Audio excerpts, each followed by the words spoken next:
ஒரு வேலை செய்யறதுல கூட நான் விட்டுக்கூடாத. Jolly jolly jolly. என்ன காட்டி முருங்கக்காய் சமைக்க சீக்கிரம் சமைக்க. இல்ல மாமனார் வந்திருக்காரா? புரியல. மாமனாரு மாமனாரா?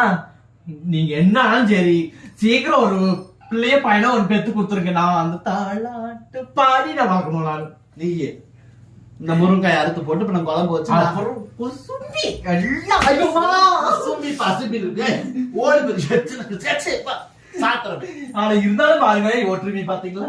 இருந்துட்டு போட்டு சாறு ஒத்துமையா போட்டுருக்கலாம். அப்படியே உன் மாமா வந்திருந்தாலும் பட்டாளத்துல இருந்து முருங்கைக்காயை அறுத்து போட்டு குழம்பு வச்சு 2 நாளையில எப்படி உனக்கு ஒரு நாத்தனாவும் குழந்தை பெற்று கொடுக்க முடியும்? அதெல்லாம் மனசு தான் பெற்று கொடுக்கல. நீங்க என்ன நினைச்சிருக்கீங்க? அப்பங்க வா, இன்னும் 2 காய் தாரேன். மொத்தம் 4 காய் கொண்டு போய் உங்க அம்மா கிட்ட போடு. ஐயோ அதுதான் சிக்கலே. சொல்றது கேளு. உங்க அப்பா வராட்டி கூட ஏதோ